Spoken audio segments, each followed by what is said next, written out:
High court ने सरकार को आदेश दिया है। हर 6 महीने में प्रगति रिपोर्ट पेश करने का आदेश दिया गया है। तो बड़ी खबर आपको बताते चले, जहां राजस्व पुलिस व्यवस्था खत्म करने पर सुनवाई हुई और उत्तराखंड हाई कोर्ट ने सरकार को निर्देश दिया है, आदेश दिया है और हर 6 महीने में प्रगति रिपोर्ट पेश करने का आदेश दिया गया। 27 मार्च को मामले की अगली सुनवाई होगी और ये भी जानकारी आपको देते चले, चरणबद्ध तरीके से सरकार खत्म करेगी राजस्व पुलिस व्यवस्था, पूरे प्रदेश में लागू होगी सिविल पुलिस व्यवस्था। और कोर्ट ने सरकार को निर्देश दिए हैं कि इस मामले में हर 6 महीने में प्रगति रिपोर्ट पेश करे, जिसकी जांच उच्च न्यायालय स्वयं करेगी। वहीं अब मामले की अगली सुनवाई 27 मार्च को होगी।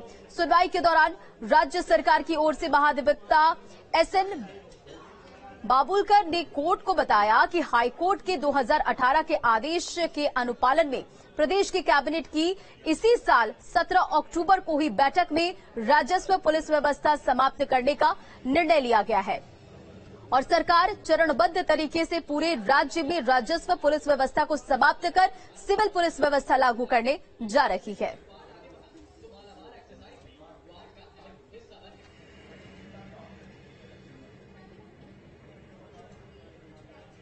बढ़ेंगे खबरों में आगे। मनी लॉन्ड्रिंग मामले में धामी सरकार ने आर्थिक अपराध शाखा को जांच के आदेश दिए हैं, जिसके बाद से कांग्रेसियों के चेहरे पर संतोष देखा जा रहा है।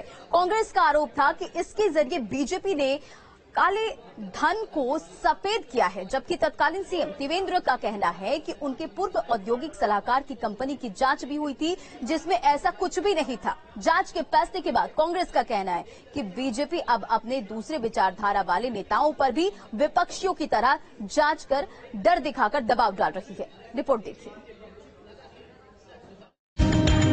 देहरादून में मनी लॉन्ड्रिंग का मामला जब हद से ज्यादा बढ़ गया तो सरकार ने मामले की जांच के आदेश दे दिए। इस आदेश के बाद अब विपक्ष ने चैन की सांस ली है, जिसका कहना है कि अगर गड़बड़ी हुई तो उसका खुलासा भी होना चाहिए। ईओडब्ल्यू की जांच में निश्चित ही चीजें निकलनी चाहिए, क्योंकि विपक्ष ने 2017 से 22 का जो हमारा सत्र चला था विधानसभा का, उसमें इसको गंभीरता से उठाया भी था, लेकिन तात्कालिक सरकार ने मामले को रफा दफा करने की कोशिश की और दबाने की कोशिश की और आज ये जांच इसकी बैठने वाली है, जांच होने वाली है। तो निश्चित ही राज्य के लोगों को ये जानने का अधिकार है कि जो विषय आज आदरणीय काजी निजामुद्दीन ने उठाया था और मैं भी उसमें बोला, प्रीतम सिंह जी ने भी उसमें अपने बातें रखी थी, अगर ये मामला उठता है तो सच्चाई लोगों के सामने आएगी।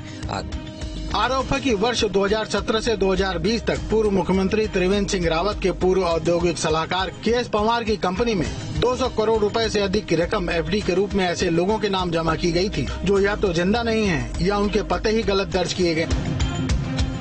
हालांकि तब के मुख्यमंत्री इन आरोपों को गलत मानते हैं। आखिरी सवाल, KS पंवार जी पर जो आरोप हैं, आपके संज्ञान में भी चीजें आई होंगी, क्या आपने अपने स्तर पे पूछा कि ये इस तरीके के आरोप लगे हैं, क्योंकि औद्योगिक सलाहकार रहे थे? मैंने स्वाभाविक रूप से जब ये बात आई मैं उनसे बातचीत की है और उन्होंने कहा कि पूरी तरह गलत है। अभी भी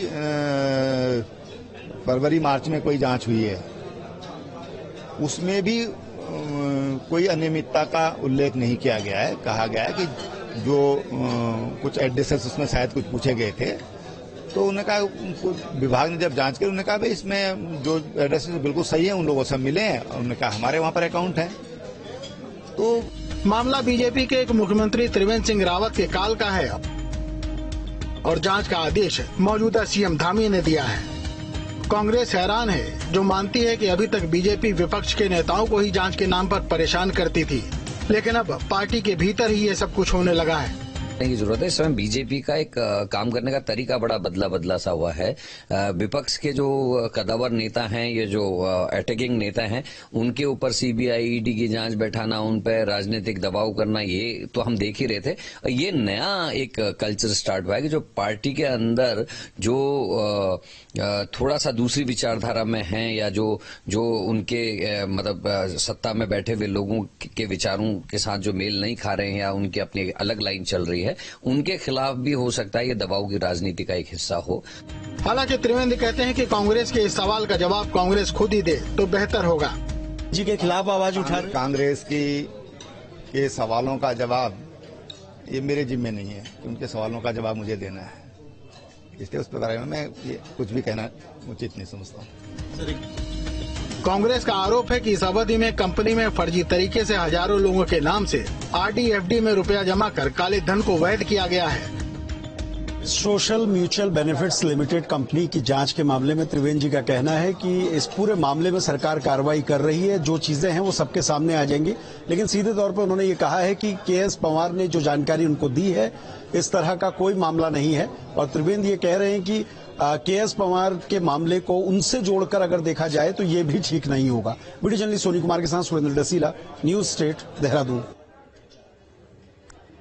और अगली खबर देहरादून से, जहां सीएम की फटकार के बाद पीडब्ल्यूडी जाग गया है। लोक निर्माण विभाग के अधिकारियों की नींद खुल चुकी है। पीडब्ल्यू के प्रमुख सचिव ने आदेश दिए और सड़कें गड्ढा मुक्त करने का आदेश दिया गया है। तो नवंबर के पहले हफ्ते में ही मरम्मत करने का आदेश दिया गया है। और हल्द्वानी में सीएम ने अफसरों को फटकार लगाई थी और गड्ढा युक्त सड़कें देखकर विफरे थे सीएम। वहीं आपको बताते चले कि उत्तराखंड में सड़कों की खराब हालत और लगातार बढ़ रहे गड्ढों को लेकर मुख्यमंत्री पुष्कर सिंह धामी हल्द्वानी की बैठक में अधिकारियों की क्लास लेते नजर आए थे। मुख्यमंत्री ने लोक निर्माण विभाग के अधिकारियों को साफ तौर पर कहा था कि टनकपुर से हल्द्वानी तक वह सड़क मार्ग से आए हैं और सड़क की स्थिति क्या है ये बताने की जरूरत नहीं है। मुख्यमंत्री की फटकार के बाद अब लोक निर्माण विभाग नींद से जागा है। प्रदेश के प्रमुख सचिव लोक निर्माण आरके सुधांशु का कहना है कि नवंबर के पहले सप्ताह में ही सभी सड़कों की मरम्मत कर दी जाएगी। काफी बारिश हुई है जिसके कारण की, और उसके पहले भी नियत अंतराल पे बारिश होती रही है। बारिश में चूंकि वो जो रिपेयर का काम और प्लस हॉट मिक्सिंग का काम वो संभव नहीं हो पाता है और उसमें कई तरह की तकनीकी दिक्कतें आती हैं। इसीलिए उस काम में उस स्तर की प्रगति नहीं हो पाई है। लेकिन मैं ये कहना चाहता हूं कि नवंबर के प्रथम सप्ताह तक इसे अनिवार्य रूप से पूरा कर लिया जाएगा। और जिस स्तर पे अगर मान लिया कि जिसके स्तर पर लापरवाही की जाती है और नहीं पूरा किया जाता है, वैसी स्थिति में उनके विरुद्ध कार्रवाई भी सुनिश्चित की जाएगी। और खबर रुद्रप्रयाग से, जहां महापंथ के पास बर्फ में दबे पर्यटक के शव का रेस्क्यू कर लिया गया है। वायुसेना और एसडीआरएफ की टीम ने रेस्क्यू कर लिया। आपको बताते चले 8 अक्टूबर से बर्फ में दबा था पर्यटक का शव, जिसे अब रेस्क्यू कर बाहर निकाल लिया गया है। तो रुद्रप्रयाग से खबर, जहां महापंथ के पास बर्फ में दबे पर्यटक के शव का रेस्क्यू कर लिया गया है। 8 अक्टूबर से बर्फ में दबा था पर्यटक का शव और 13 सदस्यीय रेस्क्यू दल ने शव का रेस्क्यू किया है। तस्वीरें देखिए निकलकर सामने आई है। केदारनाथ धाम से लगभग 10 किलोमीटर दूर महापंथ के निकट फंसे पश्चिम बंगाल के पर्यटक के शव को निकालने में एसडीआरएफ की टीम को सफलता मिली है। और आज सुबह तीसरी बार हुए रेस्क्यू में वायुसेना के हेलीकॉप्टर की मदद से शव को महापंथ से निकाला गया है। शव को लेकर चारधाम हेलीपैड लगाया गया है, जहां से शव को पोस्टमार्टम के लिए जिला चिकित्सालय भेज दिया गया है। दरअसल आपको बताते चले कि केदारनाथ पैदल ट्रैक पर महापंथ के पास 10 पर्यटकों के दल में एक पर्यटक की तबीयत खराब हो गई थी और 8 अक्टूबर को महापंथ में बर्फ के नीचे ये पर्यटक दब गया था। तब से रेस्क्यू लगातार किया जा रहा था। रेस्क्यू में काफी परेशानी हो रही थी और कड़ी मशक्कत के बाद रेस्क्यू दल आज, आपको बताते चले, जो पर्यटक दब गया था उसका शव निकाल लिया गया है। ट्रैकर्स के माध्यम से सूचना प्राप्त हुई थी कि 2 व्यक्ति जो ट्रैकर्स थे वो केदारनाथ के पीछे की तरफ रांची से ट्रैक करते हुए जो आए थे वहां पे फंस गए थे। तो उसमें रेस्क्यू करके हमने एक व्यक्ति को रेस्क्यू कर लिया था, परंतु दूसरे व्यक्ति की मृत्यु होने की सूचना प्राप्त हुई थी और कई हमने अटेम्प्ट किए थे, परंतु मौसम खराब होने की वजह से हम ट्रैकर के शव को नहीं ला पा रहे थे। परंतु आज वायुसेना के 2 चॉपर्स की मदद से ट्रैकर के शव को बरामद कर लिया गया है और आगे की कार्रवाई की जा रही है। और अब बात मौसम के बदलते मिजाज की। पिथौरागढ़ धारचूला में बदला है मौसम का मिजाज और निचले इलाकों में जमकर बारिश हुई है। बारिश के बाद पहाड़ी इलाकों में बर्फबारी हुई है और कल शाम से धारचूला में लगातार बर्फबारी हो रही है। तो लगातार आपको बताते चले बर्फबारी हो रही है, तो वहीं पर्यटकों के चेहरे भी खिल उठे हैं। तो पिथौरागढ़ से देखिए ये तस्वीर निकलकर सामने आई है, जहां मौसम का मिजाज बदलता हुआ नजर आया है और निचले इलाकों में जहां जमकर बारिश हो रही है, तो बारिश के बाद पहाड़ी इलाकों में बर्फबारी देखने को मिली। कल शाम से ही धारचूला में बर्फबारी हो रही है और उसकी तस्वीरें भी देखिए निकलकर सामने आई है। हर ओर सफेद चादर सी बिछी हुई नजर आ रही है। और खबर नैनीताल से, जहां पहाड़ियों पर बर्फबारी जारी है। बर्फीली सफेदी से ढकी पहाड़ की चोटियां और पहाड़ियों पर सीजन की पहली बर्फबारी हुई है। तो पहाड़ियों पर बर्फबारी जारी है और आपको बताते चले, बर्फीली सफेदी से देखिए किस तरह से पहाड़ की चोटियां ढक गई है और पहाड़ियों पर सीजन की ये पहली बर्फबारी। नैनीताल पहुंचे सैलानियों में खुशी देखने को मिली, तो दूरबीन से बर्फ का नजारा देख रहे हैं सैलानी।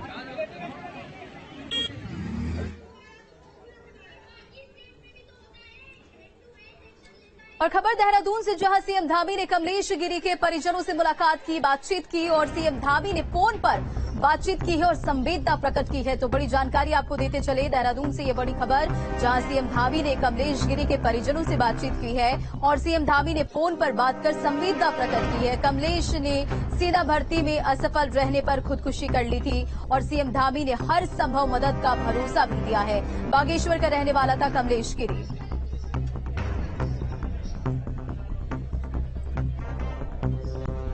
कमलेश ने सेना भर्ती में असफल रहने पर खुदकुशी कर ली थी और सीएम धामी ने इस पूरे मामले के सामने आने के बाद संज्ञान लिया और हर संभव मदद का भरोसा दिया। आपको बताते चले, बागेश्वर का रहने वाला था कमलेश गिरी और सीएम धामी ने परिजनों से बातचीत की है। बताया जा रहा है कि कमलेश के परिजनों से फोन पर सीएम धामी ने बातचीत की है।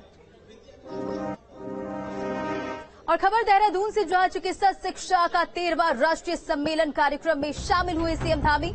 कौशल प्रयोगशाला का सीएम ने शुभारंभ किया है और स्वामी राम हिमालयन विश्वविद्यालय में ये कार्यक्रम हुआ था, जिसमें सीएम धामी शिरकत करते हुए नजर आए।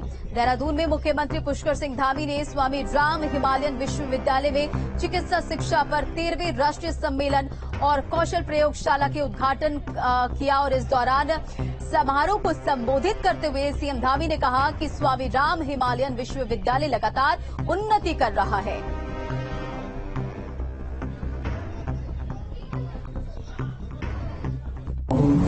तमाम जगह से दूर विश्वविद्यालय के, हमारे अन्य विश्वविद्यालयों के, मेडिकल कॉलेजों के जो बच्चे हैं उनको भी यहाँ पर ट्रेनिंग दे सकते हैं, वहाँ इनको भी हम प्रशिक्षण दे सकते हैं। स्वामी राम जी एक महान मानवतावादी दार्शनिक शिक्षक एवं श्रेष्ठ कर्मयोगी थे। स्वास्थ्य देखभाल और आजीविका कौशल प्रदान करके इस पहाड़ी राज्य में अवसरों की कमी को दूर करने के उद्देश्य से उन्होंने हिमालयन इंस्टीट्यूट हॉस्पिटल ट्रस्ट की स्थापना की और वास्तव में ये नाम ही अपने आप में पूरे हमारे उत्तराखंड की जो पहचान है या हिमालयन राज्यों की जो बात है उसको भी सामने रखता है। खबरों में बढ़ेंगे आगे। मसूरी में होगा उत्तराखंड सरकार का चिंतन शिविर। आपको बताते चले कि 22 से 24 नवंबर तक चिंतन शिविर होगा और पहले रामनगर में चिंतन शिविर की तैयारी थी। भारी बारिश के चलते अलर्ट की वजह से रद्द हुआ था और शिविर पीएम नरेंद्र मोदी के निर्देश पर चिंतन शिविर हो रहा है। पीएम ने कुछ नया करने का निर्देश दिया है और रूटीन काम से हटकर कुछ नया करने का निर्देश पीएम नरेंद्र मोदी के द्वारा दिया गया है। 22 से 24 नवंबर तक ये चिंतन शिविर चलना है और पीएम के निर्देश के मुताबिक चिंतन शिविर का आयोजन नीति आयोग के उपाध्यक्ष भी इस दौरान मौजूद रहेंगे। तो 22 नवंबर से मसूरी में उत्तराखंड सरकार का चिंतन शिविर होगा। 3 दिवसीय चिंतन शिविर मसूरी लाल बहादुर शास्त्री प्रशासनिक अकादमी में आयोजित होगा और उत्तराखंड सरकार का चिंतन शिविर मुख्यमंत्री पुष्कर सिंह धामी की अध्यक्षता में होगा।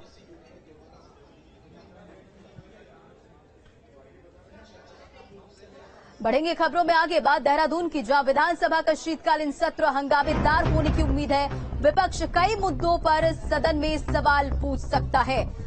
तो विधानसभा शीतकालीन सत्र हंगामेदार होने की उम्मीद और विपक्ष कई मुद्दों पर सदन में सवाल पूछेगा।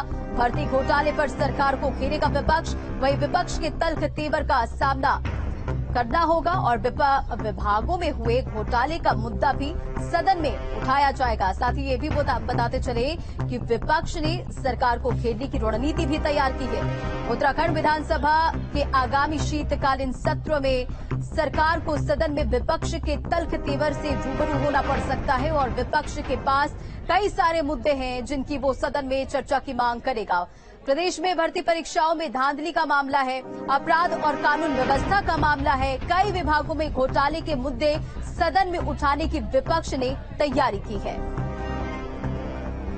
देखिए, अनेकानेक मुद्दे हैं। सबसे पहले हमारी मांग रहेगी कि बजट सत्र की अवधि को बढ़ाया जाए, जिससे कि प्रदेश के ज्वलंत प्रश्न है, जो मुद्दे हैं और जो हमारे माननीय विधायकों के जो सवाल हैं, जो प्रमुख उनके विभिन्न क्षेत्रों की जो उनकी अपनी विधानसभावार जो समस्याएं हैं, उसको वह सदन में अपनी आवाज को बल दे सकें। पूरा प्रदेश में आज जिस तरह के हालात हैं, कानून व्यवस्था को इस तरह से चरमरा चुकी, नहीं ध्वस्त हो चुकी है। बहस की वजह से, लचर कानूनी व्यवस्था की वजह से सारे अभियुक्त जो जिनके नाम सबसे ऊपर हैं थे इस भर्ती घोटाले में, वो छूट चुके हैं। खबरों का सिलसिला जारी, रुकेंगे छोटी सी ब्रेक ले, बने रहे आप।